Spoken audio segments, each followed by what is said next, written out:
Good morning, all of you. Today I will discuss the lecture on the topic the differences between vestige interest and contingent interest. आज हम आपको निहित हित और समाश्रित हित में अंतर बताएंगे। निहित हित समाश्रित हित डिफरेंसेस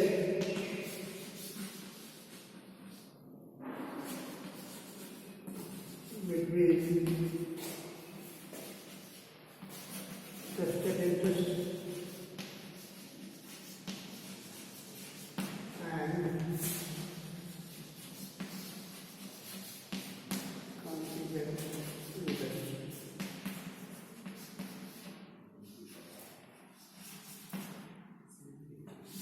निहित था समाश्रित में अंतर। निहित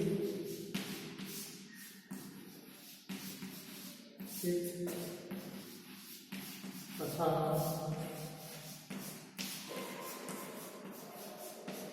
समाश्रित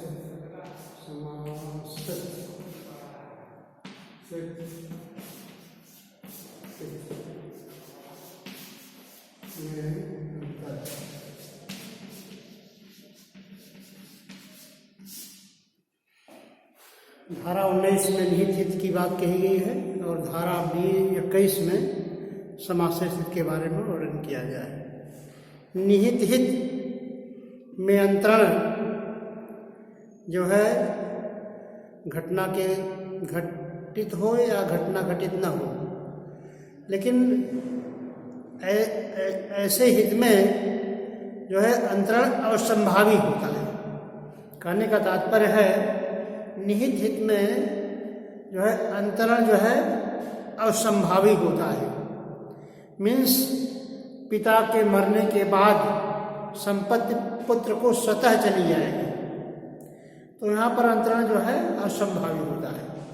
तो निहित हित में अंतरण घटना के घटित होने पर या न होने पर हो सकती है, लेकिन ऐसी घटना जो है असंभावी होती है।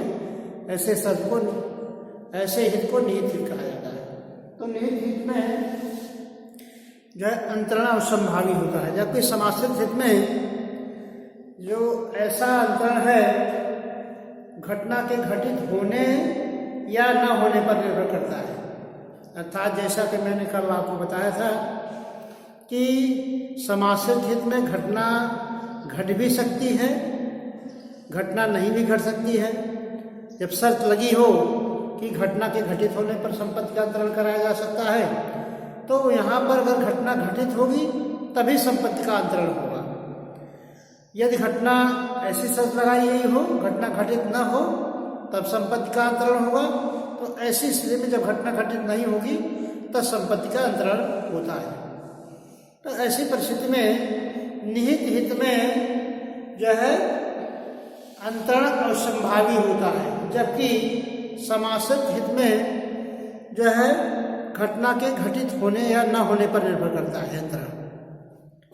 घटना घटित होगी तो अंतरण होगा, नहीं तो अंतरण शून्य माना जाएगा। घटना घटित नहीं होगी तो अंतरण होगा, नहीं तो अंतरण शून्य माना जाएगा। ऐसी परिस्थिति में निहित हित में अंतरण असंभावी होता है, जबकि समाश्रित हित में अंतरण घटना के घटित होने या न होने पर निर्भर करता है।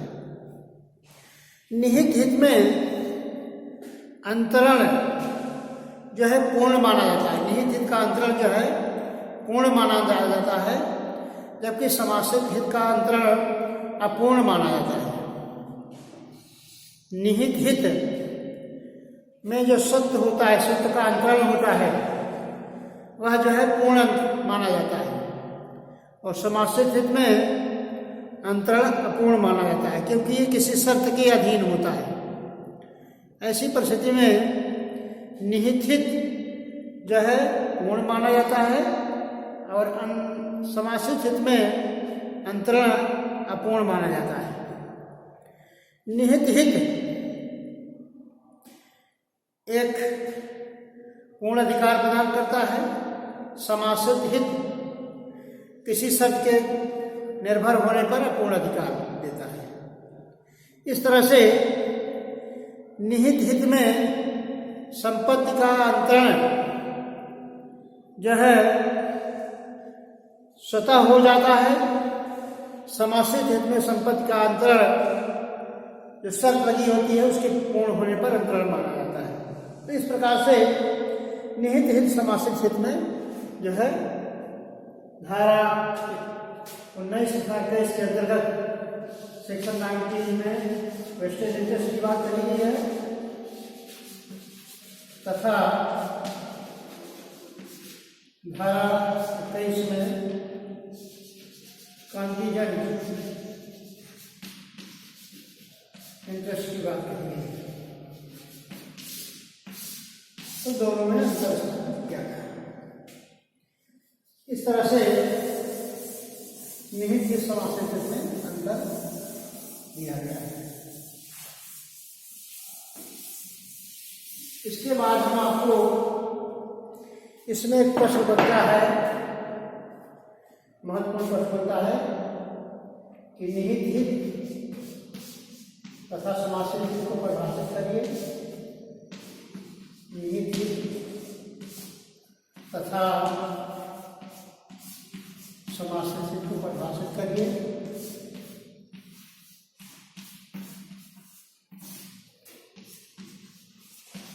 स्थिति को परिभाषित करिए।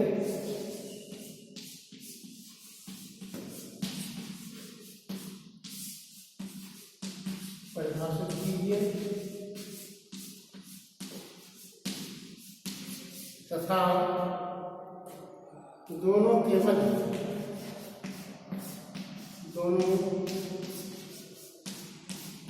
मध्य अंतर स्थापित कीजिए। अंतर स्थापित कीजिए।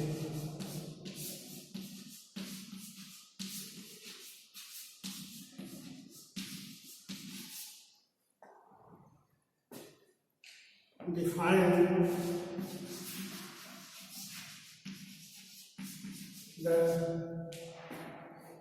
vested interest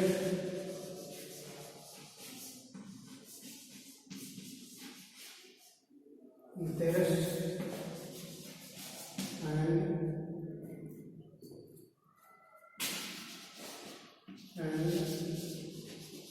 contingent interest. Define the vested interest and contingent interest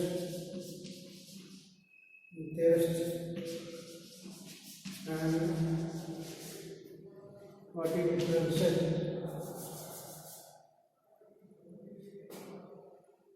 and make the difference between and what is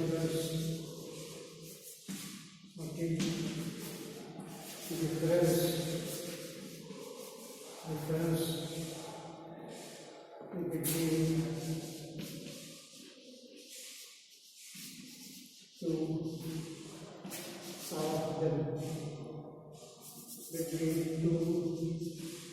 of them, दोनों में अंतर क्या है। निहित समाश्रित को परिभाषित करिए तथा दोनों के मध्य अंतर स्थापित कीजिए। Define the vested interest and contingent interest and what is difference between two of them, दोनों के मध्य क्या अंतर है स्थापित कीजिए। इस तरह से बहुत इंपॉर्टेंट प्रश्न है।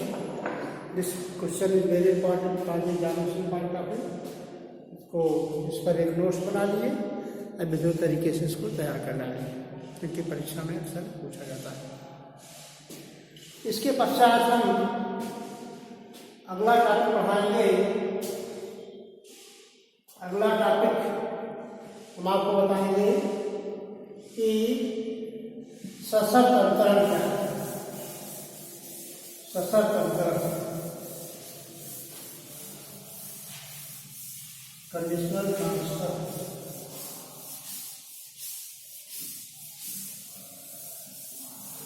सशर्त अंतरण,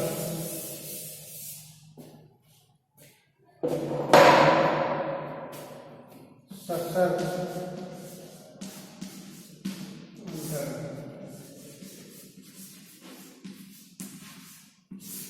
कंडीशनल ट्रांसफर,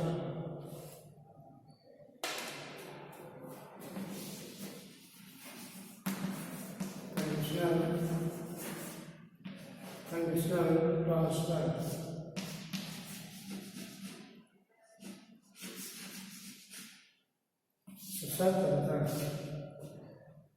सशर्त अंतरण को संपत्ति अंतरण अधिनियम की धारा 25 में परिभाषित किया गया है।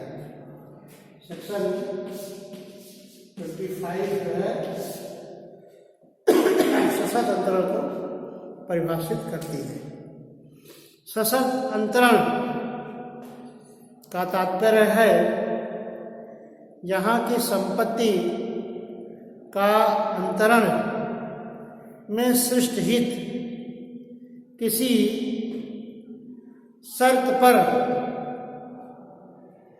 सशर्त अंतरण, जहाँ की संपत्ति अंतरण में सृष्ट हित किसी शर्त पर निर्भर करती है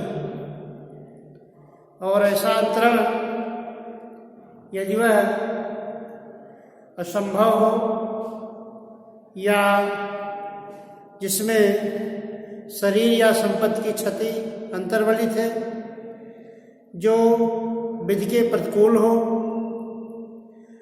तो ऐसा अंतरण जो कि असंभव हो,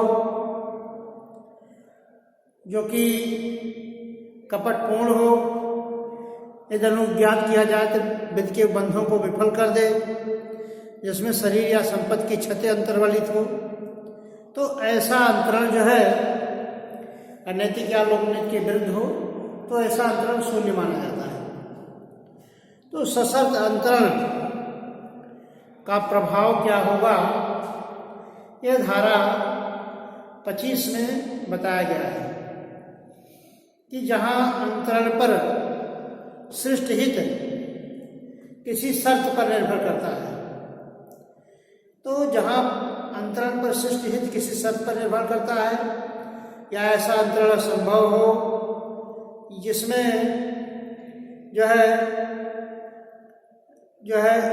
जो विधि विरुद्ध हो, जो कपटपूर्ण हो, जिसमें शरीर या संपत्ति की क्षति अंतर्वलित हो, जो अनुज्ञात किया जाए तो विधि के बंधों को विफल कर देता है, तो ऐसा अंतरण शून्य माना जाता है।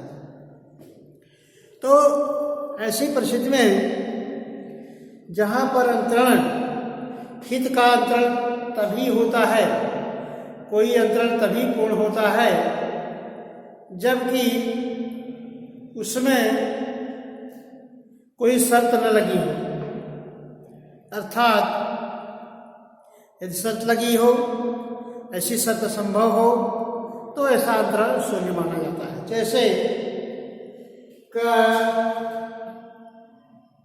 से करार करता है, ख से करार करता है कि वह यदि 1 घंटे में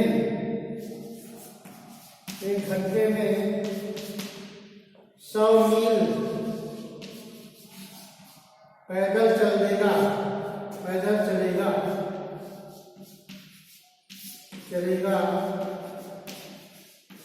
तो वह उसे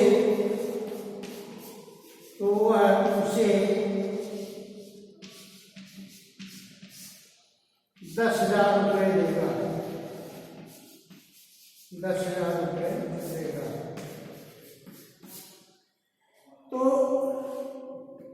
क ख से करार करता है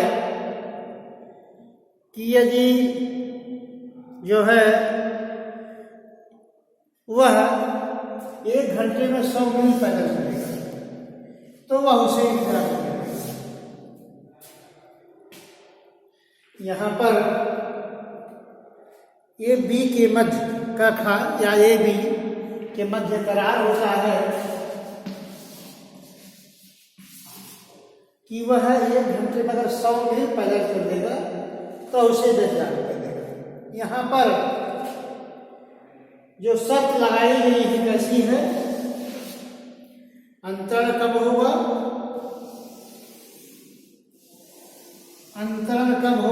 जब वह 100 मील पैदल चल देगा। तो 1 घंटे में 100 मील पैदल चलना क्या असंभव है? असंभव है। ऐसी परिस्थिति में जो शर्त लगाई गई है असंभव सी शर्त है, क्योंकि वह न तो 1 घंटे में 100 मील चल पाएगा, न वह उसको 10,000 रुपये दे पाएगा। तो जब 100 मील का चलने की शर्त नहीं पूरी होगी तो अंतरण भी प्रभावी नहीं माना जाएगा। तो ऐसा अंतरण कैसा है? असंभव अंतरण। ऐसी परिस्थिति में यहाँ पर अंतरण पूर्ण ही नहीं हो सकता। शर्त जो लगी हुई है वह असंभव सी शर्त है। तो सृष्टि हित का अंतरण कैसे होगा? जब शर्त पूर्ण हो, तो शर्त पूरी नहीं हो सकती तो अंतरण, तो ऐसा अंतरण कैसा क्या होगा? ऐसा अंतरण शून्य माना जाता है। ऐसा अंतरण क्या माना जाता है? Wide transfer.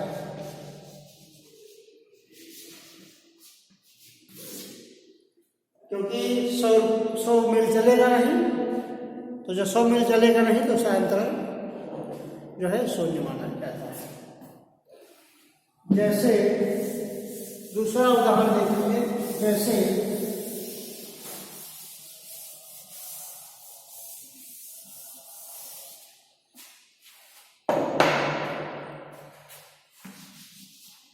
बी से ये करार करता है, बी से ये करार करता है यदि वह उसकी पुत्री सी से विवाह कर देगा तो वह उसे 10,000 रुपये की धनराशि देगा।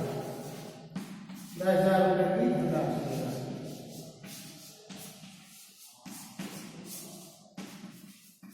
यहाँ पर बी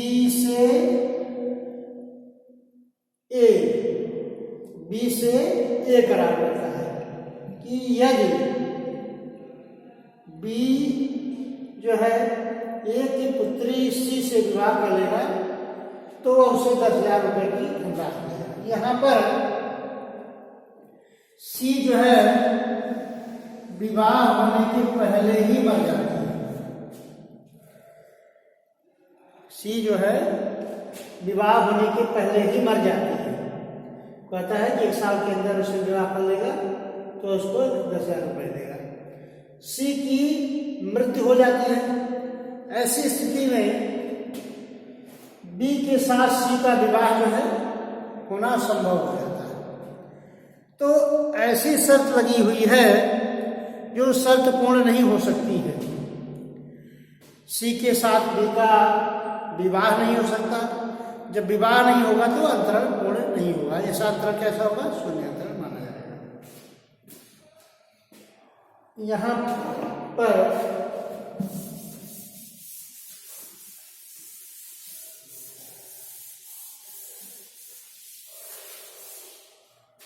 जैसे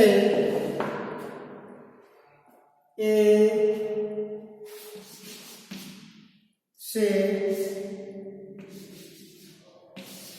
बी, ए से बी यह करार करता है कि वह उसकी प्रॉपर्टी जो है 2 साल के अंदर सी, उसकी प्रॉपर्टी सी जो है 2 साल के अंदर जो है वह खरीद लेगा और उसके बाद में उसे 10,000 रुपये देगा। तो यहाँ पर बी से ए करार करता है, वह उसकी प्रॉपर्टी सी खरीद लेगा तो वह उसे 10,000 रुपये देगा। यहाँ पर सी की 2 साल के पहले ही मृत्यु हो जाती है।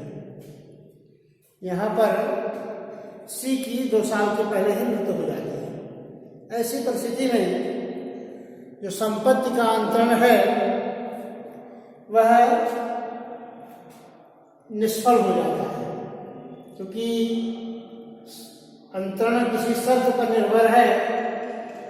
जो शर्त पूरी नहीं हो सकती तो अंतरण निष्प्रभावी हो जाएगा, अंतरण शून्य माना जाता है।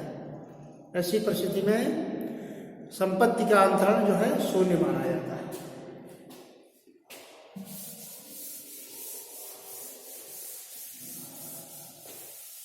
संपत्ति के अंतरण के संबंध में, सशर्त के अंतरण के संबंध में दो चीजें दी गई हैं।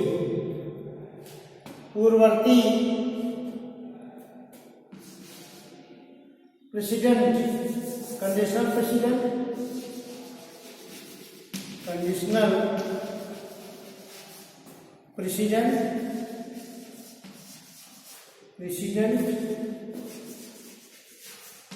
और दूसरा है कंडीशनल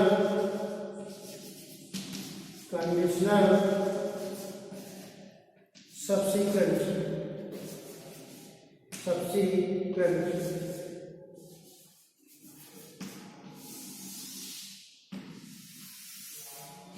पूर्ववर्ती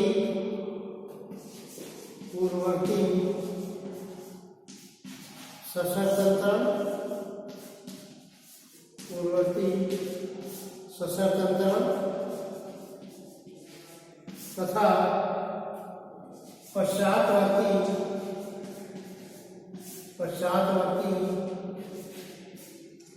सशर्त अंतरण।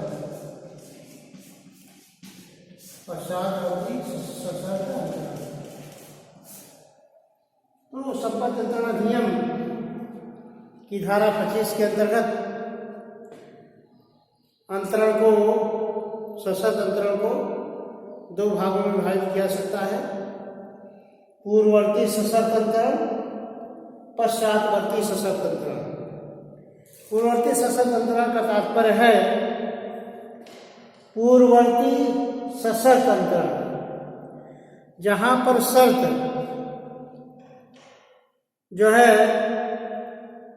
पहले पूर्ण की जानी हो तब अंतरण प्रभावी होता है। जहां पर अंतरण पहले पूर्ण किया जाना है तब अंतरण प्रभावी होना है। ऐसे अंतरण को पूर्ववर्ती सशर्त अंतरण कहा जाता है। प्रेसिडेंट, कंडीशनल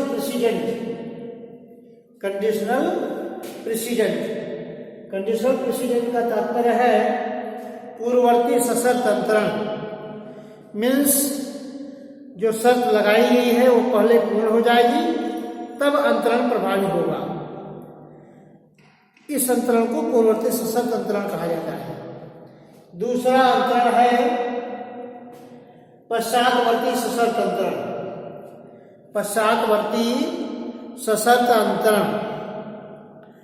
पश्चातवर्ती सशर्त अंतरण का तात्पर्य है कि पश्चातवर्ती सशर्त अंतरण मीन्स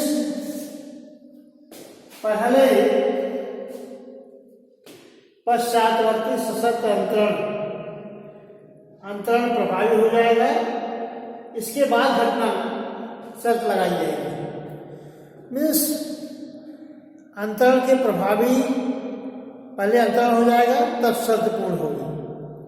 तो ऐसी परिस्थिति में दो तरीके का अंतरण है। एक पूर्ववर्ती सशर्त अंतरण, पूर्ववर्ती में शर्त पहले पूरी होती है तब अंतरण प्रभावी होता है।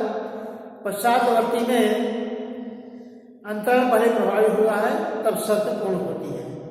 तो ऐसी परिस्थिति में दो तरीके का अंतरण होता है।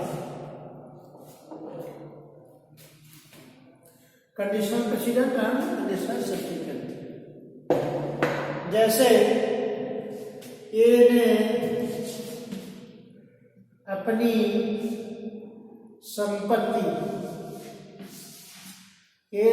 संपत्ति जिसका नाम जो है निलयम, ये की एक संपत्ति है, निलयम नामक संपत्ति है। कहता है हम बी को तब अंतरण करेंगे जब 2 साल पूर्ण हो जाएगा। तो ऐसी परिस्थिति में पहले 2 साल पूर्ण हो जाएगा तब अंतरण प्रभावी होगा। तो यहाँ पर अंतरण पूर्ण तब माना जाता है जब शर्त पूर्ण हो जाती है। तो next lecture I will deliver tomorrow. Thank you very much.